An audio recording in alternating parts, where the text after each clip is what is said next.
Hi guys, as you know, we are heading for another OBE.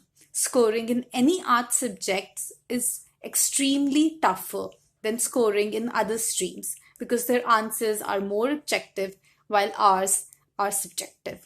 I recently got the results of my fifth semester. I had scored 8 SGPA in my fifth semester, and I think the highest grade went about 8.25 for English honors. So I will be sharing some tips which helped me. Now, before talking about the things you should do, let's talk about the things you should definitely not do. First of all, don't copy random chunk of information from the internet. Do not copy your answers from sites like SparkNotes. A lot of people will be doing the same. Moreover, this will make your answers very general. So don't copy large chunks of information and vomit it out on your paper. Your answer should be like the way you approach your internal assignments. Now, coming to the things you should do. Write the background. Which era is the text based on?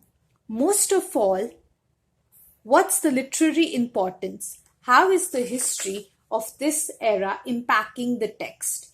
For example, look at Charlotte Bronte's Jane Eyre.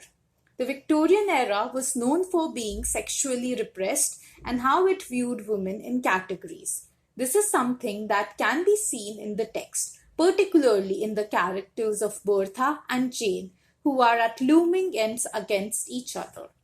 Jane is the angel in the house and Bertha the devil woman incarnate. My answer is about the text Sexing the Cherry by Winterson, so I included the background of postmodernism.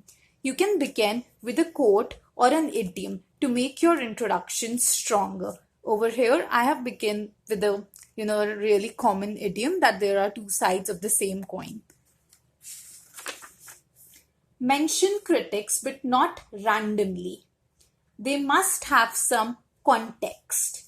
If you are talking about Marxism, for example, mention Terry Eagleton. If you are talking about feminism in Jane Eyre, mention Elaine Sholter's essay, Feminine Heroine, even Pallavi Gupta's essay titled Hunger, Rebellion and Rage is a great feministic reading of Jane Eyre that you can mention.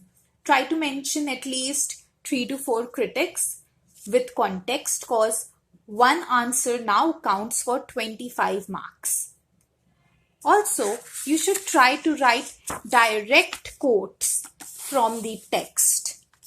Do not be vague and generalize your answer.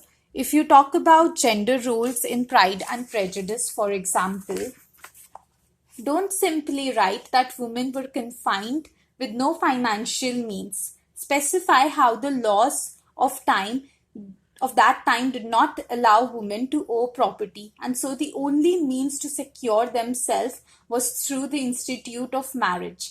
So in the world of Pride and Prejudice, while the genre is romantic, even then marriage for a lot of characters isn't driven primarily by the idea of love. Rather, it highlights and unpacks how patriarchal the Regency era truly was. Next, prefer quality over quantity. While at a minimum you should try to write roughly about 6 to 7 pages, it is equally important, if not more, that your wordings should be carefully articulated, carefully expressed to bring out the answer. It should not be a mere summary of all that happened in the text. You will only score a maximum of 6.5 SGPA if you do so. And trust me, I know because some of my classmates made the same mistake. I will now take you through one of my answers of the fifth semester so you can have a better idea. Now, the first thing you should do is to write down the question. This isn't compulsory, but I felt like this will help you. Okay. I've begun with a very common idiom. Reality and fiction have always been two sides of the same coin. So, it's very common. Two sides of the same coin is a very common idiom, that proverb that you hear about. Then I immediately began with the background of the essay with the critic Ferdinand. I talked about postmodernism, the basic background of the essay. I wrote about 2.5 pages just about the background. Finally, I came to the actual text, Sexing the Cherry by Winterson, where I wrote the approach that I had for the answer. Now, this is what I'm talking about. You should mention direct quotes from the text, like I have done in this answer.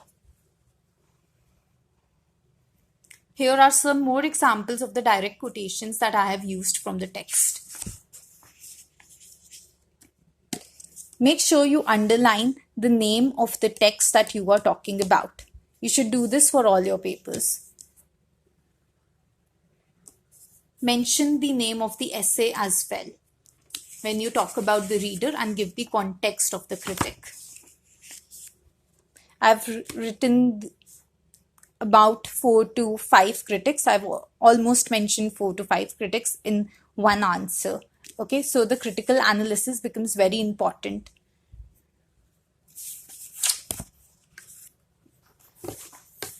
Now, that's all for the tips. If you want me to make more videos covering specific books, type in the comments to specify the text. Please like, share and subscribe if you found the video somewhat helpful. I'll prepare more content for you. Thank you. Also guys, I will be attaching a PDF version of my model answer paper so you can have a look, and if you find it useful, I would really appreciate it. Thank you.